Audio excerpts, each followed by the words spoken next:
Those 7 words, spoken by a tall stranger in a flowing white robe, changed my life forever. Come with me. Trust me, they will regret this. I was sitting on the cold marble floor of Dubai International Airport, shaking, starving, completely alone, when he stopped right in front of me and looked down at the crying American girl surrounded by gold shops she couldn't afford to breathe near. But let me back up 4 hours, to the moment I realized my own mother had left me behind. I was 14 years old, standing at gate 23, watching the plane to Bangkok taxi down the runway, with my family on it and me very much not. Just me, a skinny kid in an oversized t-shirt, slowly understanding that my mother had looked at my brother, believed his lies, and walked onto that plane without a single glance back. She didn't lose me in the crowd or get confused.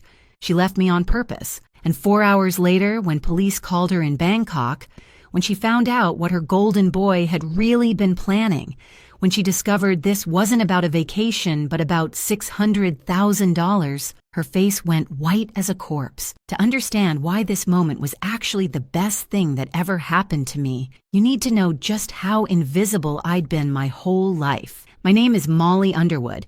I'm 32 now and I run a successful import-export business. But back then, at 14, I was basically the family's background character. You know how some people light up a room when they walk in?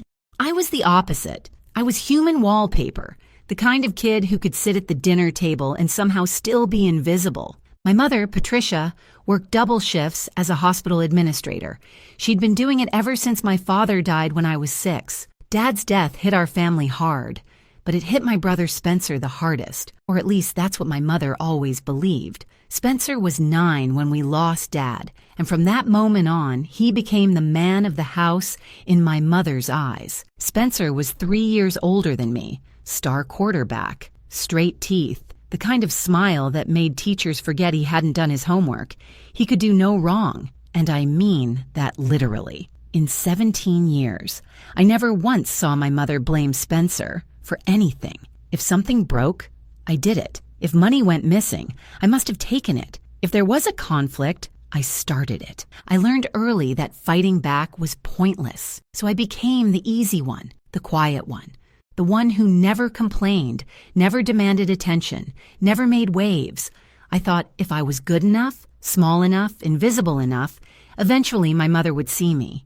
She never did. My grandmother, Nora, Dad's mother, lived in Tucson, about 2 hours from our place in Phoenix. Spencer used to stay with her during summers when Mom worked extra shifts. Grandma Nora was the only person who seemed to notice I existed. She'd send me books in the mail, call me on my birthday when Mom forgot, and tell me stories about my father when I was little. But she was getting older, and I didn't see her as much as I wished I could. The summer I turned 14, something shifted. I got accepted into an elite arts program, a big deal, full scholarship, the kind of thing that should have made my mother proud. For one brief moment, the spotlight was on me. Spencer hated it.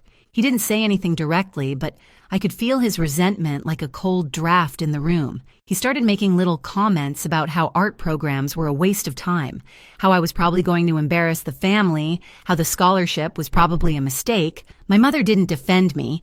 She just changed the subject. About a week before our vacation, something strange happened. I came home early from school, half day, teacher meetings, and I heard Spencer's voice coming from his room.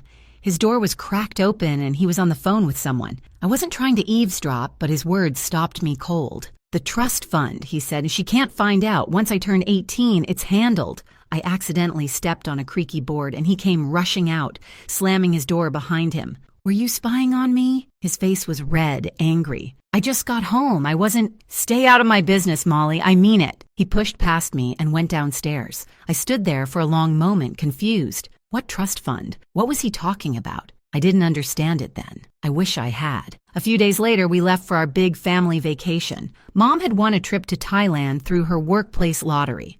Some hospital raffle thing. It was our first real vacation in years, and I was genuinely excited. 2 weeks in Thailand.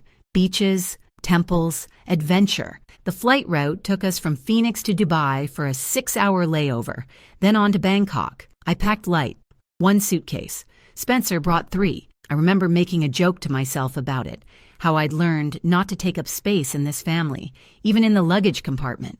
The flight to Dubai was long, but I didn't mind. I had a window seat and I spent most of it reading and watching movies.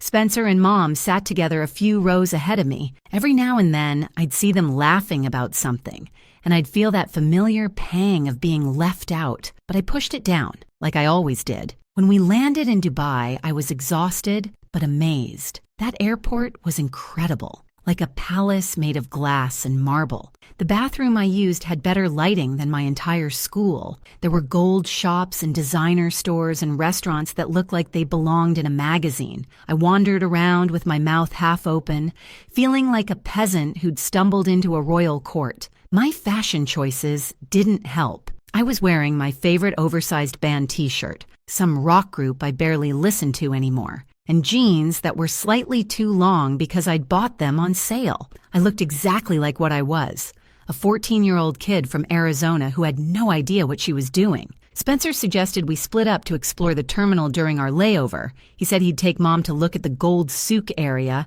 and I could go check out the bookstore. I was actually happy about it. Peace was rare in my family, and I wanted to enjoy the alone time. Before I left, Spencer offered to hold my backpack. You don't want to lug that around everywhere. I'll keep it safe. My passport was in that backpack, my boarding pass, my emergency cash. $40 my grandmother had given me before the trip. I handed it to him without thinking. Why wouldn't I trust my brother? I wish I could go back to that moment. I wish I could grab that girl by the shoulders and tell her to hold onto her bag like her life depended on it. Because in a way, it did. I went to the bathroom, spent maybe 15 minutes browsing the bookstore, and then headed back to our meeting spot near Gate 23. Spencer and my mother were gone. I waited. 30 minutes, 45. I told myself they'd gotten distracted shopping, lost track of time, but a sick feeling was growing in my stomach.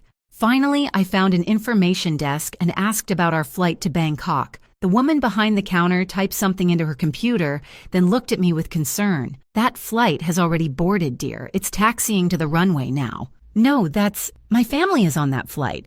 I'm supposed to be on that flight. She checked again. Patricia Underwood, boarded. Spencer Underwood, boarded. Molly Underwood, no show. My heart stopped.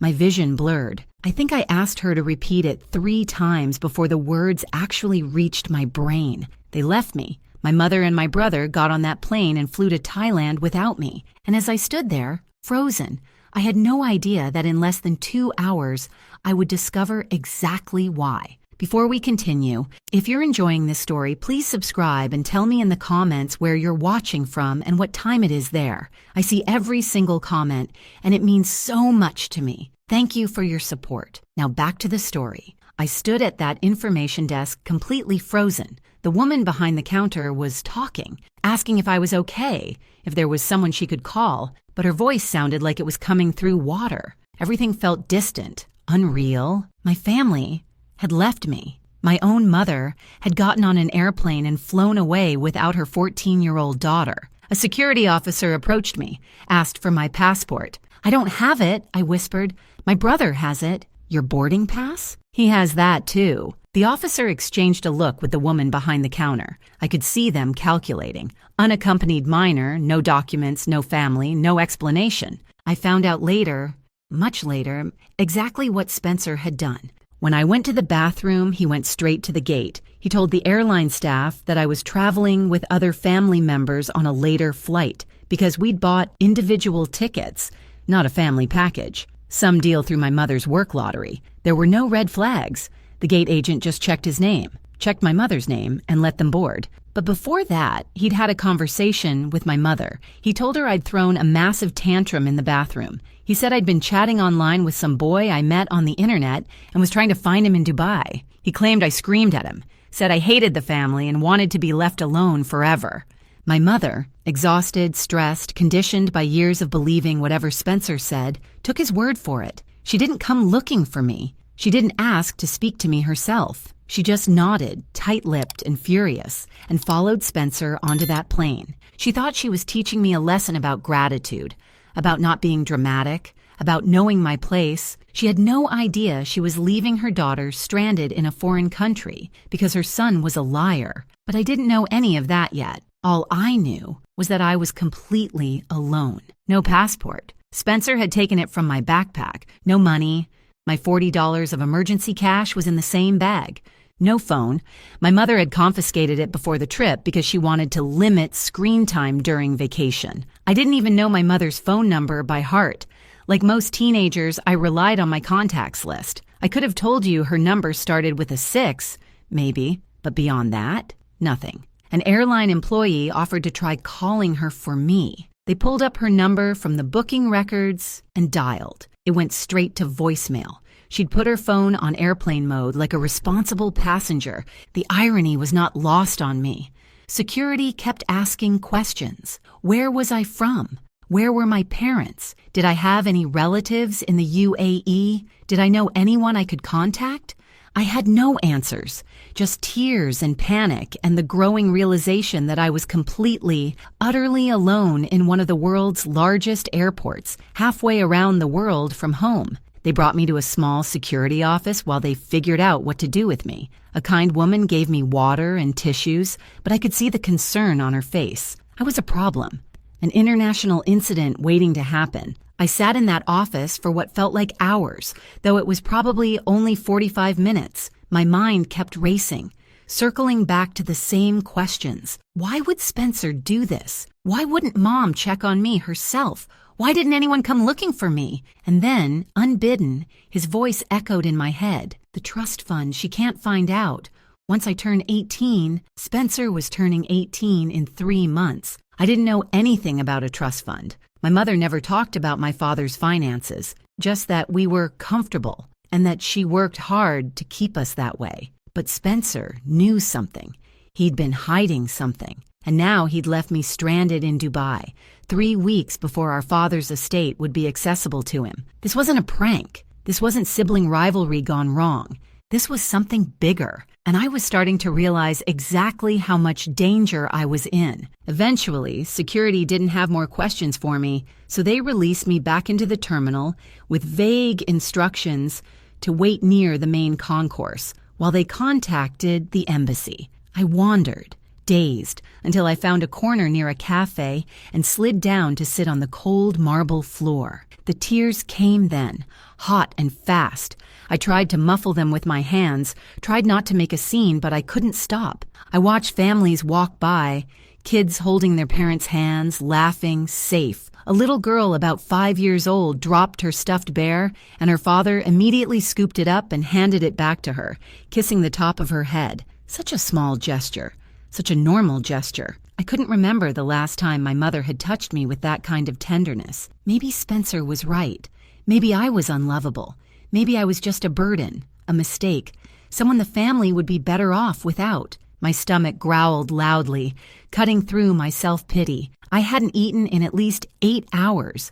The last thing I'd had was a stale airplane croissant somewhere over Europe, and that felt like a lifetime ago. I looked around at the gleaming stores, Gucci, Prada, Chanel. The airport was dripping with luxury, and I was sitting on the floor with exactly $0 The irony was so sharp it almost made me laugh.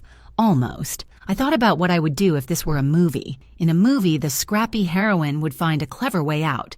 She'd make friends with a security guard, or discover a secret talent, or at least have some basic survival skills to fall back on. My survival skills consisted of making microwave ramen and occasionally remembering to do my laundry. I was doomed. The minutes ticked by. I pressed my back against the cold wall and tried to disappear.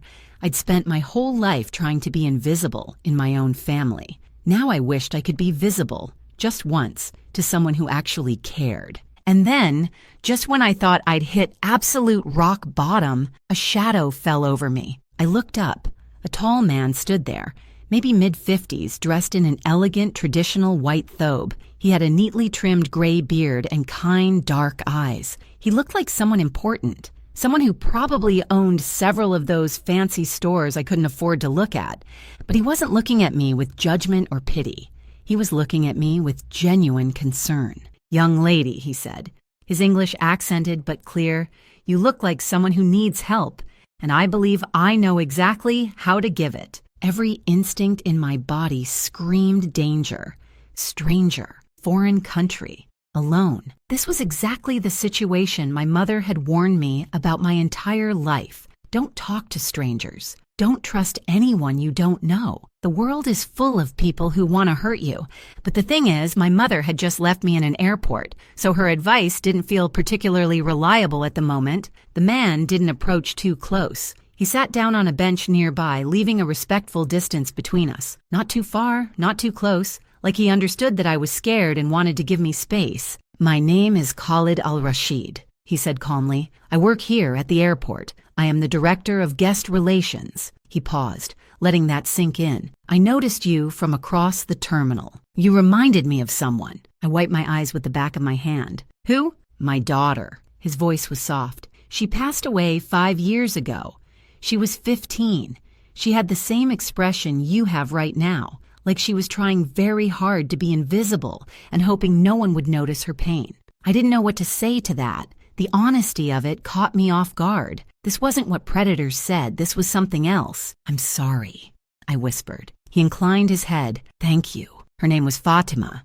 She had a heart condition since birth. We knew she would not live long, but that did not make losing her easier. He looked at me with those steady, kind eyes. "Now, will you tell me why you are sitting on the floor of my airport crying?" Something about the way he said, "my airport," not possessive but protective, made me trust him. Against every warning I'd ever been given, I started talking. I told him everything. About Spencer, about the lie he told my mother, about how she believed him instantly without question, about being marked as a no-show while my family flew to Thailand without me. I told him about having no passport, no money, no phone, no way to contact anyone. I told him about the trust fund I'd overheard Spencer talking about, how I didn't understand what it meant, but I knew it was important. Khalid listened without interrupting. His expression grew more serious with each detail, but he didn't look shocked. He looked like a man who had seen many things in his long career and recognized the shape of what he was seeing now. When I finished, he was quiet for a moment. "What happened to you," he said slowly, "is not just cruel. It is potentially criminal. Abandoning a minor in an international airport, especially with deliberate theft of identity documents, is a serious matter under international law." My heart skipped. "Criminal?" "Very serious," he nodded. "But more importantly, you are a child who needs help, and I am going to help you." He stood up and extended his hand. "Come with me. Trust me. They will regret this." I hesitated. Every alarm bell in my head was still ringing, but something deeper, something instinctive, told me this man was safe. Maybe it was the way he talked about his daughter. Maybe it was the fact that he hadn't tried to touch me or come too close. Maybe I was just desperate. I took his hand. "First," he said as we walked, "we need to get you safe and fed. When did you last eat?" "I don't know. 8 hours? 10? He made a sound of disapproval.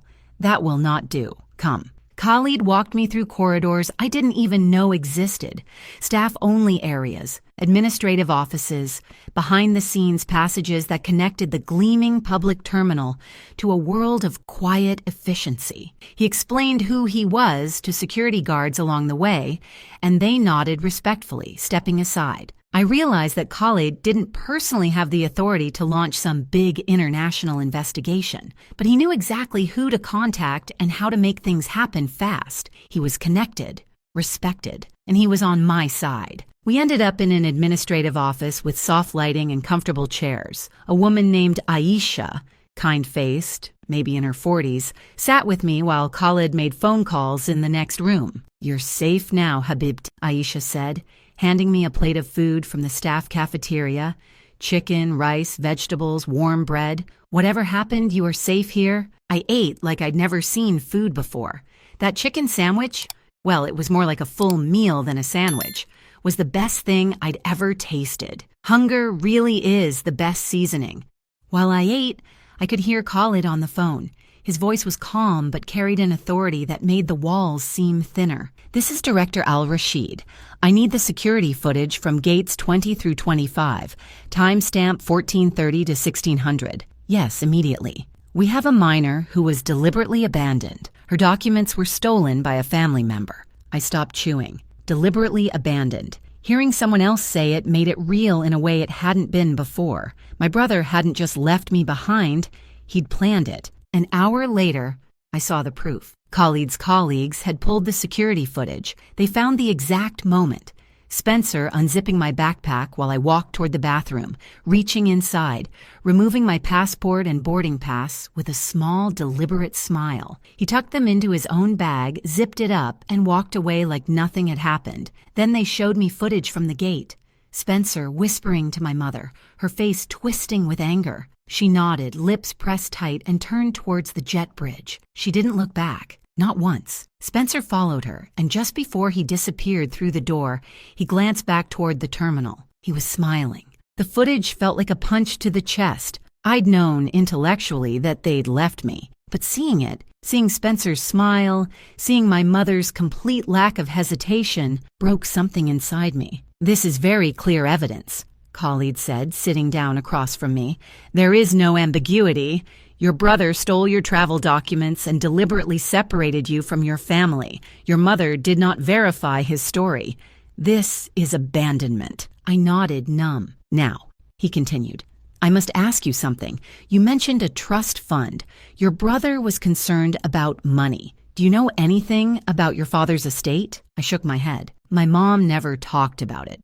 She just said Dad left enough for us to be comfortable. I assumed that meant, like, the house and stuff. Khalid was quiet for a moment. "Sometimes," he said carefully, "siblings do terrible things to protect what they believe belongs only to them. Sometimes parents leave behind more than houses and furniture. And sometimes those secrets become weapons." I thought about Spencer, about the phone call I'd overheard. She can't find out. Once I turn 18. "My brother is turning 18 in 3 months," I said slowly. He was talking about a trust fund, something he could access when he turned 18. Khalid nodded. "When you return home, you should look into your father's documents, ask questions, find out what he left behind and for whom. You think this is about money? I think," he said gently, "that people reveal their true character when they believe no one is watching. Your brother has revealed his. The question now is what you will do with that knowledge." I didn't have an answer. I was 14, exhausted, heartbroken, and sitting in an office thousands of miles from home. What could I possibly do? But somewhere inside me, a small flame of anger was starting to burn. Not just sadness anymore, not just confusion. Anger. My father used to call me his hidden gem. I never understood what he meant. Hidden from what? Hidden from whom? Now, sitting in that airport office with Khalid's steady gaze on me, I was starting to understand. My father had seen something. He'd known somehow that I would need protection from my own family, and he'd tried, in whatever way he could, to give me that protection. I just hadn't found it yet. Khalid's phone rang. He answered, spoke rapidly in Arabic, then turned to me with a new expression on his face. "The flight to Bangkok is still in the air," he said. "They land in approximately 90 minutes. I have contacted the authorities in Thailand and the U.S. Embassy here in Dubai. When that plane lands, your mother and brother will be met by police." My stomach dropped. Police? Child abandonment is a serious crime. International child abandonment with document theft is even more serious. He paused. "You have a choice now, Molly. You can let this go. We can arrange for you to simply fly home and you can pretend this never happened. Or? He smiled just a little. "Or you can watch justice happen. And trust me when I tell you, they will regret what they have done." I thought about my mother's face on that security footage, the way she didn't even hesitate, the way she didn't look back. I thought about Spencer's smile. "I want to watch," I said. Khalid picked up the phone and dialed. His voice was calm, but it carried an electricity that made the air in the room feel charged. "This is Director Al-Rashid. I need you to contact the International Police Coordination Office and the U.S. Embassy immediately. We have a confirmed case of child abandonment by an American family. The mother and brother are currently on Emirates Flight 384 to Bangkok. I want authorities waiting when that plane lands. They are not to leave the airport." He looked at me with a small, reassuring smile. "Now, young lady, Let's talk about justice. Quick moment here. If this story is keeping you on the edge of your seat, please hit that like button and share it with someone who loves a good story about karma. Your support means the world to me and helps these stories reach more people who need them. Now back to the story. The next 90 minutes were the longest of my life. Khalid's network moved fast. Within 30 minutes of his phone calls, multiple agencies were involved in my case. Dubai Airports Authority security had documented everything with official timestamps. The U.S. Embassy in Dubai opened an emergency case file for me, a stranded American minor with stolen documents. Thai authorities were notified and began coordinating with police at Bangkok's Suvarnabhumi Airport. Emirates Airlines received an alert about the situation aboard Flight 384. Everything was being recorded. Security footage, witness statements, timeline reconstruction, a paper trail that would be impossible to deny or explain away. An embassy official, a woman named Ms. Patterson, with a no-nonsense voice and kind eyes, called to speak with me directly. She explained what my mother was facing. Abandoning a minor in a foreign country is a serious international incident, she said. Your mother could face investigation in both the UAE and Thailand. Your brother, though still a minor at 17, is close enough to 18 that his actions will be scrutinized very seriously. Depending on Arizona juvenile law, he could face charges related to document theft and child endangerment. I listened in a daze. Charges, investigation, international incident. These were words from courtroom dramas, not my actual life. The evidence is clear, Ms. Patterson continued. Security footage shows your brother deliberately removing your documents. There's no ambiguity here. The question now is how you want to proceed. How I wanted to proceed. Like I had any idea. I was 14 years old, sitting in an airport office, eating my second plate of chicken and rice, trying to process the fact that my family had committed a crime against me. Part of me still wanted to protect my mother. 17 years of conditioning doesn't disappear in a few hours. I kept thinking, maybe she didn't know. Maybe Spencer tricked her completely. Maybe if I just explained, she'd apologize and everything would go back to normal. But then I remembered the security footage, the way she didn't hesitate, the way she didn't look back. And I remembered all the years before this moment. Every time she believed Spencer over me. Every time she took his side without question. Every time I tried to tell her something was wrong and she brushed me off. This wasn't a one-time mistake. This was the culmination of a pattern that had been building my entire life. I was just too young, too desperate for her love, to see it clearly. The anger I'd felt earlier, that small flame, was growing stronger. Not hot and wild, but cold and steady. The kind of anger that doesn't burn out quickly. While I waited for news from Bangkok, something else happened. Something that changed everything. When the plane landed and Thai authorities detained Spencer and my mother, they confiscated Spencer's phone as evidence. Standard procedure for any investigation involving a minor. And when they examined his messages, they found exactly what Khalid had suspected. Texts to his girlfriend, a girl named Brittany, spanning 3 weeks before our trip. Spencer hadn't acted on impulse. He'd been planning this for almost a month. One text read, "The trip is perfect. I'll get rid of her in Dubai and Mom will have to pick a side.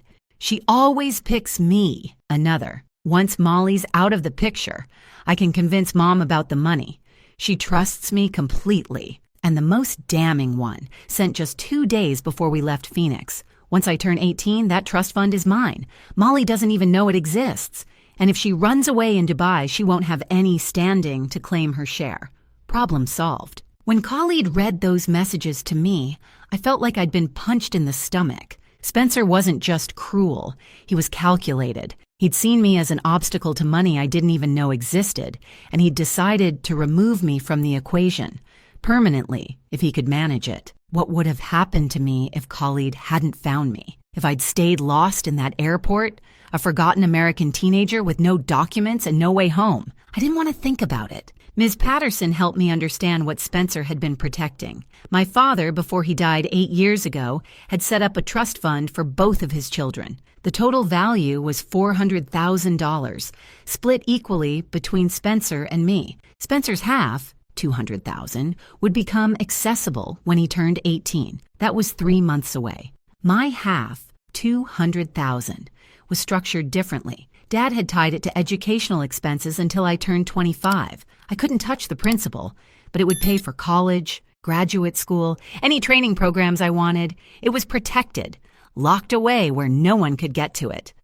Spencer had been trying for months to convince my mother to consolidate the funds. His argument, according to the texts, was that I was difficult and irresponsible and would waste the money on stupid art stuff. He wanted Mom to petition the court to have my share transferred to his control. If I ran away in Dubai, if I caused an international incident that made me look unstable and troubled, it would be so much easier to convince a judge that I couldn't be trusted with my own inheritance. My brother had tried to steal my future, and he'd almost gotten away with it. During a quiet moment between phone calls, Khalid sat down across from me. Aisha had brought tea, sweet, fragrant, nothing like the bitter stuff my mother drank, and we sat in silence for a while. "I have seen family greed before," Khalid said eventually.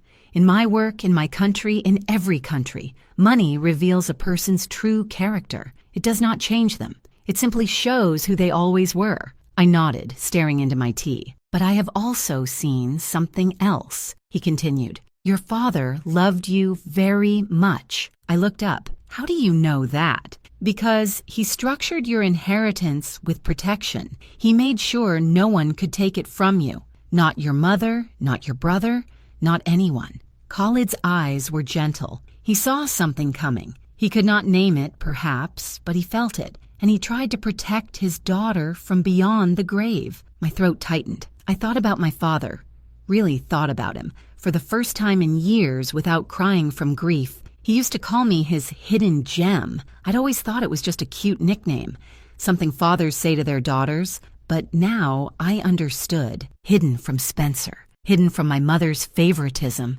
hidden from the family dynamic my father could see forming even when I was 6 years old. He'd known. He'd always known. "Your father believed in you," Khalid said. "Now you must believe in yourself." I didn't know if I could, but sitting there in that office, thousands of miles from home, I decided to try. The screen on the wall flickered to life, a live feed from Bangkok's airport, arrivals gate, harsh fluorescent lighting, officials in uniform waiting. An American woman in a dark suit stood with them, tablet in hand. That must be the embassy representative. Khalid checked his watch. "The plane has landed. Passengers will begin deplaning in 4 minutes. My heart started pounding so hard I could feel it in my throat. 4 minutes.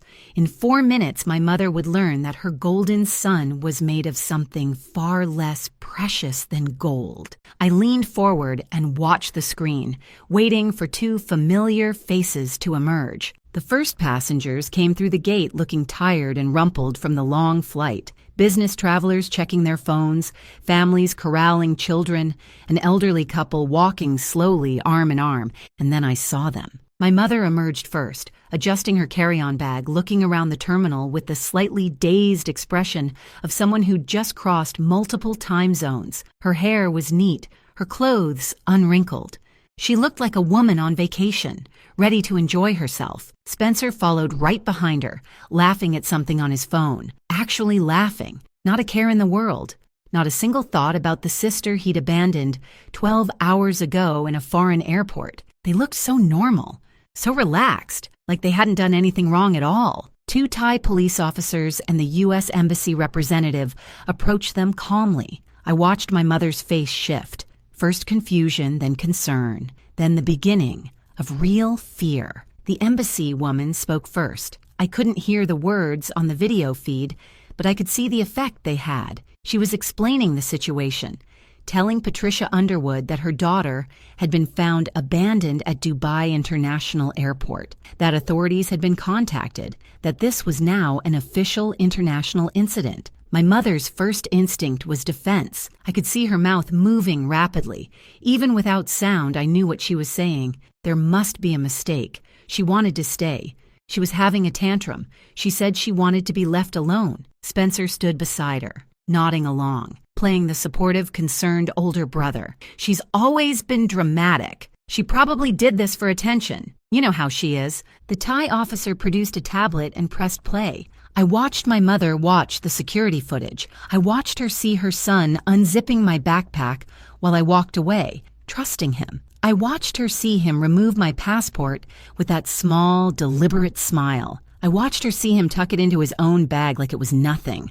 The color drained from her face, from flushed pink to pale to completely, utterly white. Spencer tried to speak. I could see him gesturing, his mouth moving fast, probably saying it was just a prank, just a joke. He was going to fix it later. The same excuses he'd used his whole life. The officer swiped to the next screen, Spencer's text messages to Brittany. My mother read the words her son had written. I couldn't see the screen from the video feed, but I didn't need to. I already knew what was there. Once Molly's out of the picture, I can convince Mom about the money. That trust fund is mine. She doesn't even know it exists. Patricia Underwood's hand went to her mouth. Her whole body seemed to crumple like someone had cut her strings. Spencer's mask finally fell. I'd watched my brother charm his way out of trouble my entire life. Teachers, coaches, neighbors, our mother, everyone fell for his smile, his confidence, his easy excuses. He'd never faced a consequence he couldn't talk his way around. But you can't charm your way out of evidence. You can't smile at a security camera and make it unsee what it recorded. You can't explain away text messages written in your own words. Spencer's face went from confident to confused to scared in the span of about 30 seconds. His shoulders hunched. His hands started shaking. He tried to step back, like he could physically retreat from the situation, but the officers were already on either side of him. I thought I'd feel satisfaction watching this. Triumph, maybe. Some kind of victory. Instead, I just felt tired and sad and relieved that it was finally over. The embassy representative held up a tablet, and suddenly I was looking at my mother's face on a video call. She could see me. I could see her. She looked destroyed, mascara running down her cheeks, eyes red and swollen, older than I'd ever seen her look. "Molly," her voice cracked. "Baby, I'm so sorry. I didn't know. Spencer told me. He said you wanted, I thought, you didn't check." My voice came out steadier than I expected. "You didn't ask me. You didn't come find me in the bathroom and ask what happened. You just believed him." I know, and I'm so sorry." "You always believe him." I wasn't yelling. I wasn't crying. I was just stating facts. "You've always believed him. My whole life, you've chosen him over me. Every single time." She sobbed harder. Spencer, behind her, stared at the floor. "Dad would never have left me," I said quietly. He knew. He always knew what Spencer was. That's why he protected my inheritance, because he knew you wouldn't. My mother flinched like I'd slapped her. I could have said more. I could have listed every grievance, every moment she'd failed me, every time I'd needed her and she wasn't there. But what was the point? She knew. She'd always known. Somewhere deep down. She'd just chosen not to see it. "I'm done," I said. "I'm done being invisible. I'm done being the one who doesn't matter." The embassy representative gently took the tablet back. The call ended. I sat in silence for a long moment. Aisha put a hand on my shoulder. Khalid said nothing, just sat nearby, a steady presence. The legal consequences were announced over the next hour. Spencer would be detained and returned to the U.S. under escort. His phone kept as evidence. His case would be reviewed by juvenile authorities in Arizona for child endangerment and theft. He was 17, old enough to face serious consequences, young enough that it wouldn't completely destroy his future. Probably. My mother faced potential charges as well, but given that she hadn't known about Spencer's full plan, and given my willingness to cooperate with authorities, she would likely receive a formal warning and mandatory family counseling instead of prosecution. The trust fund situation would be reviewed by a court-appointed guardian. My inheritance was safe. More than safe. It was now protected by legal documentation that would make it impossible for anyone to touch. And Spencer had pinned everything on his athletic future. Division I football scholarship, starting quarterback, dreams of going pro. That scholarship required a clean record. This incident, documented, investigated, internationally coordinated, would follow him. Even if charges were eventually reduced or dropped, the record would exist. Coaches would ask questions. Background checks would find answers. Everything he'd been trying to protect by eliminating me, his money, his future, his status, was now at risk, and he'd done it to himself. with his own words, his own actions, his own arrogant certainty that he'd never get caught. Karma, it turns out, has excellent timing. I really should have gotten popcorn. Before I left the office, Khalid arranged my return home. The U.S. Embassy had issued emergency travel documents, standard procedure for stranded American minors, so I could fly without my stolen passport. Emirates upgraded me to first class. Airline staff would escort me the entire way. Khalid handed me his business card. Old-fashioned, cream-colored, elegant. "If you ever need anything," he said, "anything at all, you call this number. It will always reach me." "Why?" I asked. "Why did you help me? You didn't have to." He was quiet for a moment. "Because you reminded me of Fatima, my daughter. She was kind like you, quiet like you, overlooked like you." He paused. "She would have wanted me to help someone who needed it, and you needed it." I hugged him. It was probably inappropriate. I barely knew him. We'd met hours ago. We came from completely different worlds. But in that moment, he felt more like family than anyone I shared blood with. "You are stronger than you know," Khalid said. "Your father was right. You are a hidden gem, but you will not stay hidden much longer." The first-class flight from Dubai to Phoenix was 18 hours of surreal luxury. Warm towels, gourmet meals on actual plates, a seat that turned into a bed with real sheets, flight attendants who treated me like royalty after the airline briefed them on my situation. I kept thinking, this is the most expensive thing that's ever happened to me, and I didn't pay a single cent. There's probably a lesson there about how sometimes the worst experiences lead to unexpected blessings, but honestly, I was too tired to philosophize. I just ate my fancy salmon dinner and watched 3 movies and slept like the dead. When I landed in Phoenix, my grandmother Nora was waiting at arrivals. She looked older than I remembered. It had been almost a year since I'd seen her, but her hug was exactly the same, strong and warm and smelling like lavender and old books. "I've got you," she said. "You're safe now, sweetheart. I've got you." She drove me to her house in Tucson, not back to my mother's place in Phoenix. That was deliberate. I wasn't ready to face my mother yet, and Grandma Nora understood without me having to explain. My mother had returned from Thailand immediately after the incident. Her vacation was over before it started. She was facing counseling appointments, legal interviews, and the wreckage of a family she'd helped destroy through willful blindness. Spencer was being processed through the juvenile system in Phoenix. He'd be home eventually, but not for a while, and when he did come home, it wouldn't be to live with me. For the first time in 17 years, I didn't have to exist in my brother's shadow. The relief was so profound, it made me dizzy. A week after I got back, my mother came to Tucson to see me. She looked like she'd aged 10 years. Hollow eyes, trembling hands, clothes that didn't quite fit right. The polished hospital administrator was gone. In her place was a woman who'd finally been forced to see the truth about her family. She didn't make excuses. She didn't try to explain away what happened or minimize Spencer's actions. She just sat across from me at Grandma Nora's kitchen table and said, "I failed you. I don't know how to fix it, but I want to try if you'll let me." I looked at her for a long time. This woman who had chosen my brother over me for as long as I could remember, who had believed his lies without question, who had gotten on an airplane and left me stranded in a foreign country. But also, this woman who had worked double shifts to keep a roof over our heads, who had lost her husband young and done her best to hold a family together, who was flawed and broken and finally willing to admit it. "I don't know if I can forgive you," I said honestly. "Not yet. Maybe not ever." She nodded, tears streaming down her face. "But," I continued, "I'm willing to try if you actually do the work. Therapy, honesty, real change. Not just saying sorry and expecting everything to go back to normal." "I will," she whispered. "I promise. I will." It wasn't forgiveness, but it was a start. Spencer's fate was simpler. Probation until age 21. Mandatory counseling for manipulative behavior.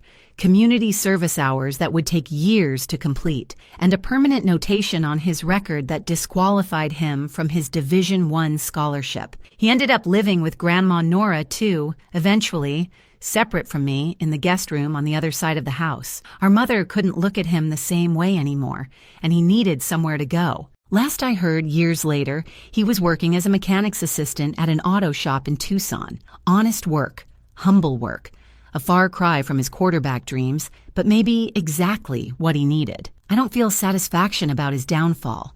I don't feel triumph. I just feel a quiet relief that he can't hurt me anymore. 2 weeks after I got back from Dubai, Grandma Nora sat me down with a box of my father's documents. "I've been keeping these for you," she said, "waiting until you were old enough, until it was time." Inside, I found everything: the trust fund paperwork, bank statements, legal documents, and at the very bottom, a letter in my father's handwriting, dated 1 week before he died. He'd written it to me. He knew, even then, that something was wrong in our family. He'd seen Spencer's behavior, the manipulation, the cruelty, the way he treated me when adults weren't watching. He couldn't name it exactly, but he felt it. So he'd structured my inheritance with extra protection, locked it away where no one could touch it until I was 25 and fully independent. He'd even added a separate life insurance policy, designated entirely to me. Not out of favoritism, he wrote, but because he knew Spencer would be taken care of by our mother.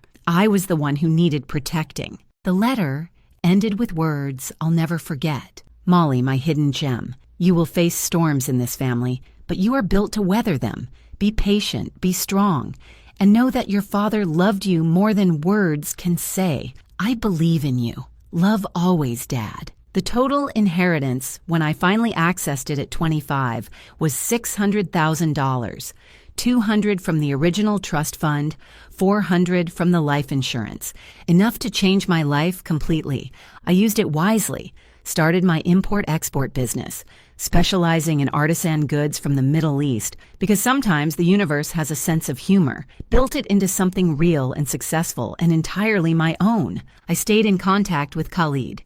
He attended my college graduation, standing in the back row, wiping his eyes. Every year, on the anniversary of the Dubai incident, I send him flowers. He sends me books about business and philosophy and finding your strength in dark times. My relationship with my mother healed slowly, carefully, with clear boundaries and regular therapy and honest conversations that sometimes hurt, but always helped. We're not best friends. We probably never will be. But we're real with each other now, and that's more than we ever had before. Thank you so much for watching. More of my most gripping stories are already on your screen. Click one now and don't miss the best part. You will love it. See you in the next story.